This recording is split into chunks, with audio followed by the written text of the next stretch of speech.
एक छोटी सी कहानी मैं आपके साथ साझा कर रहा हूँ। वास्तव में हर शब्द और काम एक संदेश हो सकते हैं। 5 साल का ब्रूस अपनी माँ के साथ नए किंडरगार्टन में गया, एक प्ले स्कूल में गया। वहां पहुंचने पर ब्रूस ने दीवार पर बहुत सारे चित्र देखे और कहा, ये गंदे चित्र किसने बनाए? उसकी माँ ने तेजी से कहा कि बेटा, चित्रों को खराब कहना अच्छी बात नहीं है, जबकि वो तो इतने अच्छे हैं। लेकिन टीचर ब्रूस की बात का मतलब समझ गई और टीचर ने कहा कि यहाँ आपको सुंदर चित्र बनाना नहीं होता है। अगर आपका मन है तो आप खराब चित्र भी बना सकते हैं। ब्रूस ने खुलकर मुस्कुरा करके अपने टीचर को देखा, क्योंकि इससे उसे अपने असली प्रश्न का जवाब मिल गया। और वो जवाब था कि जो अच्छे चित्र नहीं बनाता है उसके साथ यहाँ पर क्या होता है। इसके बाद ब्रूस को एक टूटा हुआ फायर इंजन दिखा। उसने उसे उठाया और दम्भी लहजे में, यानी थोड़ा सा इगोस्टिक लहजे में पूछा, यह फायर इंजन किसने तोड़ा? एक बार फिर उसकी माँ ने तपाक से कहा, इससे तुम्हें क्या फर्क पड़ता है? तुम्हें क्या मतलब है इससे कि यह किसने तोड़ा? तुम यहाँ किसी को नहीं जानते हो, तुम ऐसा बेटे कैसे कह सकते हो? लेकिन शिक्षिका समझ गई। उन्होंने कहा, खिलौने खेलने के लिए होते हैं, कई बार वो टूट जाते हैं, यह होता रहता है। एक बार फिर उससे अपने सवाल का जवाब मिल गया कि जो बच्चे खिलौने तोड़ देते हैं उनके साथ यहाँ पर क्या होता है। तो ब्रूस ने अपनी माँ की तरफ हाथ हिलाया और किंडरगार्टन में अपना पहला दिन शुरू करने के लिए चल दिया। यह वह जगह नहीं थी जहां उसकी आलोचना की जाएगी, और न वो ऐसी जगह थी जहां पर उस पर लेबल लगाया जाएगा, उस पर ठप्पा लगाया जाएगा। तो बच्चों पर 2 प्रकार के लेबल हम लगाते हैं जो कभी नहीं लगाने चाहिए। वो एक ये कि तुम बहुत स्मार्ट हो, तुम बहुत जीनियस हो, तुम काफी इंटेलिजेंट हो, और दूसरा ये कि तुम या तो बहुत मूर्ख हो, तुम्हें कुछ नहीं आता, तुम बहुत स्लो हो, तुम्हें कोई काम ढंग से करना नहीं आता, तुम्हारे दिमाग में तो कुछ घुसता ही नहीं है, तुम तो कुछ ध्यान देते ही नहीं, तुम्हारा ध्यान तो काम पर होता ही नहीं है, तुम तो बुद्धू हो, तुम कभी नहीं सुधरोगे, तुम बिगड़े हो, तुम शैतान हो, तुम काफी शरारती हो। यह बात हम बच्चों के लिए डायरेक्टली भी कहते हैं और अपने बच्चों के बारे में दूसरों से भी कहते हैं कि मेरा बच्चा तो बहुत बिगड़ा है, मैं इससे परेशान हो गया हूँ, क्योंकि यह बार बार बोलने से बच्चे की मानसिकता ऐसे हो जाती है कि मैं बिगड़ा हूं, मैं गंदा हूं। पेरेंट्स की धारणा भी ऐसी ही बन जाती है। तो ये दोनों लेवल खराब है। अगर हम पहले वाले लेवल की बात करें, पहले वाले ठप्पे की बात करें कि तुम बहुत स्मार्ट हो, तुम बहुत जीनियस हो, बहुत इंटेलिजेंट हो, तो यह उपलब्धि बढ़ाने के लिए हम उसकी प्रशंसा कर रहे हैं। लेकिन ध्यान रहे, बच्चे की बुद्धि की प्रशंसा करने से उसकी प्रेरणा कम होती है, उसका मोटिवेशन कम होता है, वह कम प्रेरित होता है। तो यह मैसेज हमें बिल्कुल नहीं देना चाहिए, क्योंकि इस प्रकार की परिभाषा गलत तरीके से काम करती है। यह उसी पल काम करती है और अगले पल ये बंद हो जाती है। सफलता का मतलब उसके लिए यह हो सकता है कि अगर उसे लगता है कि सफलता का मतलब अगर स्मार्ट है, जीनियस है, तो क्या फेल होने का मतलब, असफल होने का मतलब क्या मूर्खता है? क्या इससे बच्चा यह नहीं समझेगा कि उसे हर कोई स्मार्ट बोले और वह मुश्किल काम या प्रोजेक्ट हाथ में नहीं लेगा, फिर वह आसान काम हाथ में लेगा, क्योंकि उसे लगेगा कि असफल होने का मतलब यह है कि वह स्मार्ट नहीं है।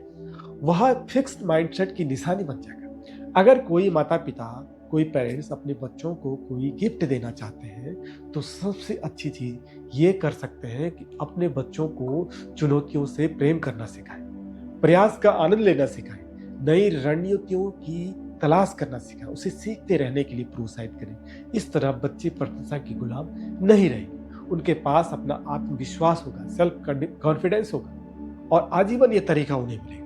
तो क्या इसका मतलब ये है कि जब हमारे बच्चे कोई अच्छा काम कर रहे हो तो क्या हमें उनकी प्रशंसा नहीं करनी चाहिए?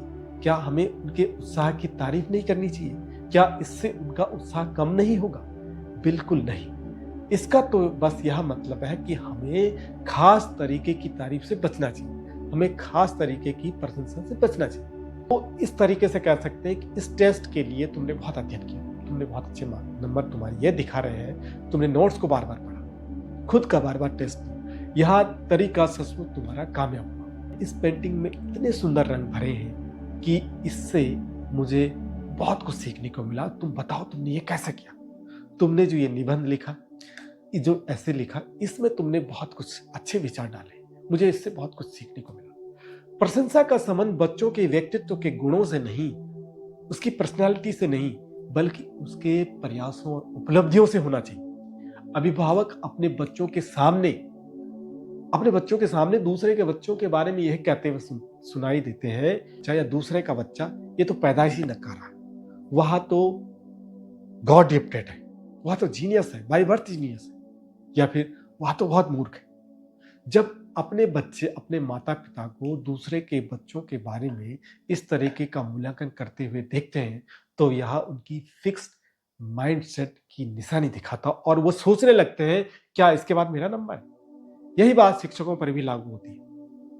जो शिक्षक गणितज्ञ को, साइंटिस्ट को महान जीनियस बताते हैं, तो इससे बच्चों को हम फिक्स्ड माइंडसेट में धकेल देते हैं। फिर बाकी हम जैसे लोग होते हैं, इससे कुछ विद्यार्थी फिक्स माइंडसेट में चले जाते हैं। अगर हम कहते हैं कि बच्चे यह तुमने बहुत जल्दी कर दिया, बहुत फास्ट कर दिया तुमने, बहुत बढ़िया, शाबाश, तुमने इसमें कोई गलती नहीं की, तो क्या हम इससे ये संदेश भेज रहे हैं कि हम उन्हें ये बता रहे हैं कि हम गति यानी स्पीड को और परफेक्शन को ही इंपॉर्टेंस देते हैं, इसी को महत्व देते हैं। गति और पूर्णता सीखने की शत्रु है।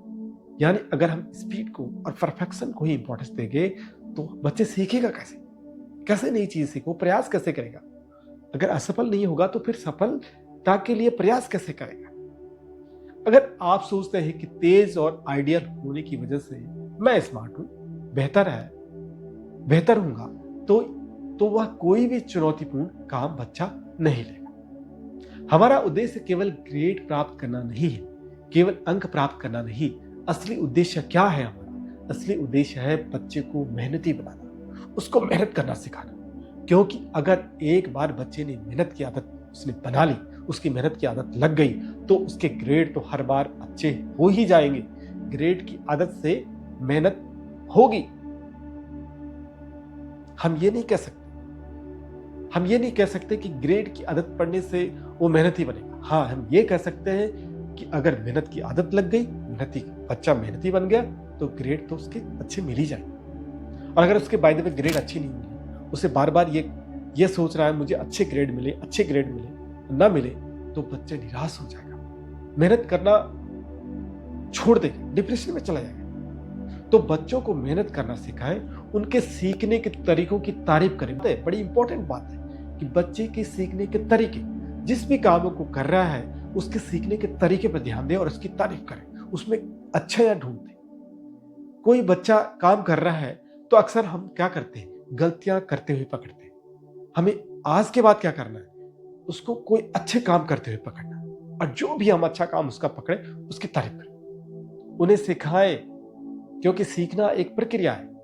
फिक्स्ड माइंडसेट वाले बच्चे यदि असफल हो गए तो बहुत जल्दी वो निराश भी हो जाते हैं और फिर डिप्रेशन में चले जाते हैं। तो इसलिए हमें ऐसे बच्चों को सीखना सिखाना है, उनको जो है अच्छा आगे बढ़ना सिखाना है। हमारा मतलब है एक इंसान का निर्माण करना। हमारे पास ये 3 चीजें होना जरूरी है। पहले सतत अभ्यास, दूसरा कंडीशनिंग यानी माहौल, अच्छे संसाधन, पूरे संसाधन, और तीसरा है सही मानसिकता। इन तीनों के बिना सफलता पाना मुश्किल है। और विशेष रूप से सही मानसिकता यानी ग्रोथ माइंडसेट का होना तो बहुत जरूरी है। आप किसी भी प्रतिस्पर्धा के लिए आपको बच्चे को दूसरे से प्रतिस्पर्धा करनी नहीं, बल्कि खुद से प्रतिस्पर्धा करनी सिखानी। यानी उसको ये कहना है कि बच्चे आप जो कल थे आपको उससे अच्छा बनना है। क्योंकि अगर हम दूसरे से कंपेयर करते हैं, बच्चे की दूसरे से प्रतिस्पर्धा करना सिखाते हैं, तो इससे बच्चों के अंदर ईर्ष्या, सुपीरियरिटी, इंफीरियर, ये जैसी सोचें आ जाएंगी। और इस सोच क्या करती है बच्चे को, फिर उसके अंदर प्रतिस्पर्धा मतलब दूसरे से किसी तरीके से आगे निकलने की भावना लगती, जबकि उससे खुद पर सीखने पर ध्यान होना चाहिए। तो इस वीडियो से हम क्या सीखे? तो इस वीडियो से हमें पहली बात तो हम ये सीखे कि हमारे कार्य और हमारे संदेश जो हम काम करते, पहले हमें आइडियल बनना है, पहले रोल मॉडल खुद बच्चे का बनना है। तो हमारे काम और संदेश या हमारी अपने बच्चों के बारे में बातचीत ही उनकी मानसिकता बनाती है, उनकी सोच का निर्माण करती है। कहते हैं ना कि छोटी सोच का आदमी। तो यहाँ पर यह समझो कि बच्चे की सोच को बड़ा कैसे बनाना है, उसे बड़ी सोच का आदमी कैसे बनाना है, इसके लिए पहले खुद को बदलना होगा। दूसरी महत्वपूर्ण बात, इस वीडियो से हमने क्या सीखा कि बच्चे की कंपेयर न करें, दूसरे से तुलना न करें। हर एक बच्चे की क्षमता अलग होती है, उसकी कुछ इंडिविजुअलिटी।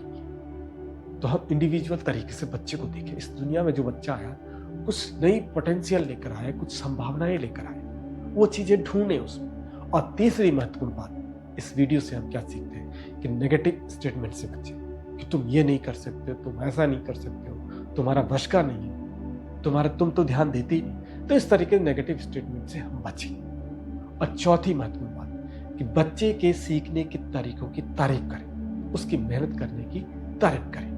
जो भी वो तरीका आजमा रहा है उसकी उससे तारीफ करनी, उसे किसी और से नहीं खुद से प्रतिस्पर्धा करना सिखाना है। जो वो कल था आज उससे थोड़ा और बेहतर उससे बनाना है। थैंक यू दोस्तों। आज के इस वीडियो की अधिकांश जानकारी इस पुस्तक से, जिस पुस्तक का नाम है mindset, doctor Carol S Dweck, इस पुस्तक से ली गई है।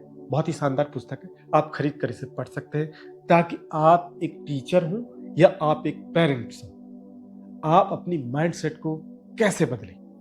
थैंक यू दोस्तों। चैनल पर नए हैं तो सब्सक्राइब करना न भूलें। नमस्कार।